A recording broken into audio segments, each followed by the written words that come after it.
ආයුබෝවන් ආදරයෙන් පිළිගන්නවා A Life with රුක්ෂේ YouTube channel එකට. අද මම ඔයගලන්ට අරගෙන ආවේ බාලි සංචාරයේදී අපි නරඹන්න ගිය ලස්සන දියහැලි පහක් ගැන. සෙකුම්පුල් වෝටර්ෆෝල්. මේක තමයි බාලි වල තියෙන උසම දියඇල්ල. මීටර් 80ක් උසයි මේ දියඇල්ල. මේ දියඇල්ල පිහිටලා තියෙන්නේ බාලි වල බුලේලෙන් ප්‍රදේශයේ. දියඇලි බලන්න යන්න තියෙන ආසාව නිසාම ප්‍රපාත වගේ පඩිපෙල් 300ක් පහු කරගෙන අපි මේ බැහැලා යන්නේ සැඟවුණු දියඇල්ල බලන්න. අපිත් එක්ක මග පෙන්වන්නෙකුත් ඉන්නවා මේ දියඇලි පෙන්වන්න එක්කගෙන යන්න.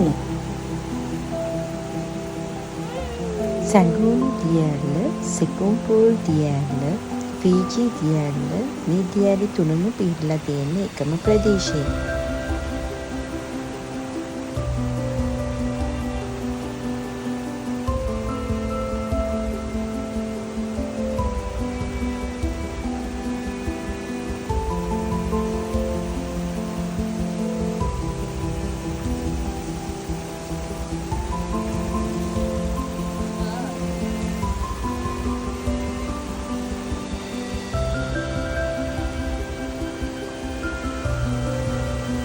බලන්නකෝ බැලුව බැලමටම පේන්නේ නෑ නේද මෙතන දියඇල්ලක් තියෙනවයි කියලා. ඇත්තටම මේක හැංගිලායි තියෙන්නේ.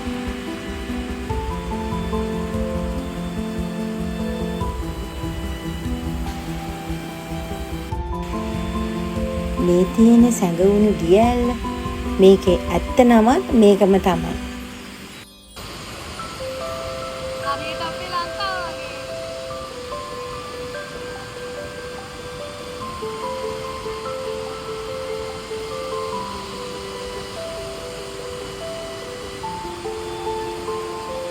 හැංගිලා තියෙන මේ දියඇල්ල හරිම ලස්සනයි. මේ දියඇල්ල සද්දයත් මේ පරිසරේ මාව වෙනම ලෝකික අතරමං කළා.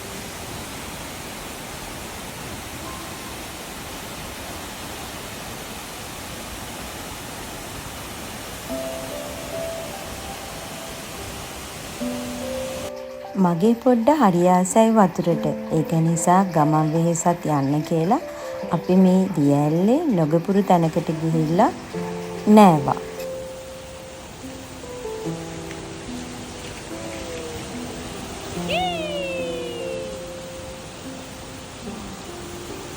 අපේ පුංචි බබාගේ වතුරට තියෙන ආසාව නිසාම පැයක් විතර අපි මේ වතුරේ බැහැලායි හිටියේ.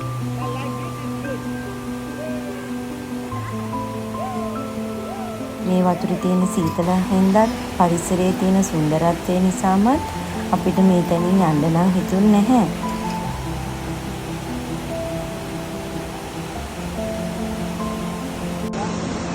අපි මේ දොරපාල හරහා යන්න හදන්නේ සෙකුම්පුල් දියඇල්ල බලන්න. දොරපාරේ වතුරේ වේගය වැඩි වෙලා. මොකද උඩහට හොරටම වහිනවා.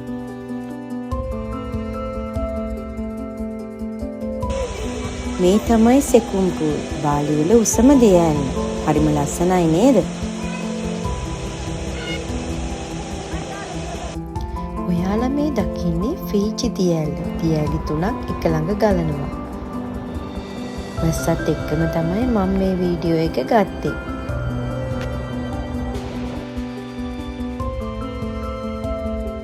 බන්යුමාලා. මේක තමයි අපි බලන්න ගිය 4 වෙනි දියඇල්ල.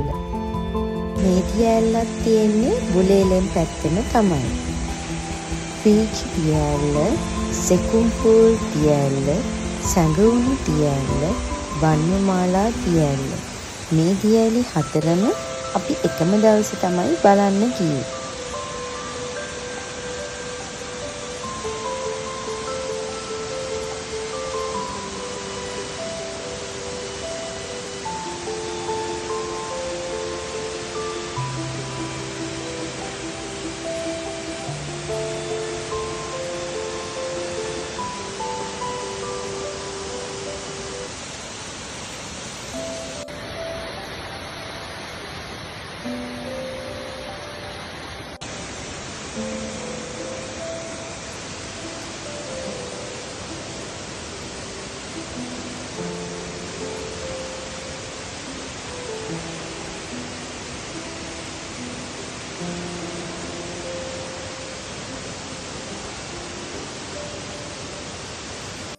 මේ දකින දිය ඇල්ලත් වන්නිමාලා දිය ඇල්ලට අයිති දිය ඇල්ලක්.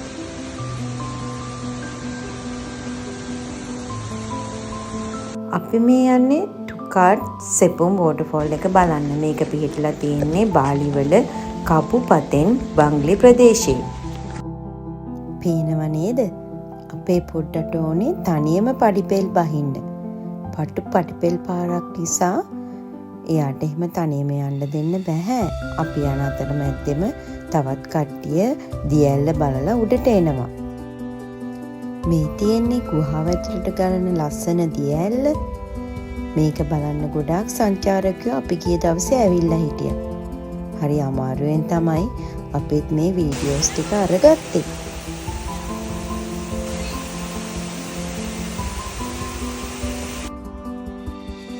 මේක බලන ඔයාලත් බාලි යන්න හිතාගෙන ඉන්නවනම් මේ ලස්සන දිය ඇලි බලන්න යන්නත් අමතක කරන්න එපා. ඔයාලා මගේ මේ වීඩියෝ එකට කැමති නම් මගේ වීඩියෝ එක ලයික් කරන්න. මට කමෙන්ට් කරන්න. මාව සබ්ස්ක්‍රයිබ් කරන්නත් අමතක කරන්න එපා. මගේ මේ වීඩියෝ යාළුවන්ටත් බලන්න ෂෙයා කරන්න. එහෙනම් ඉතින් තව මේ වගේම ලස්සන වීඩියෝ එකකින් හම්බෙනතුරු මං ගිහින් එන්නම්. මම A Life with Rukshi.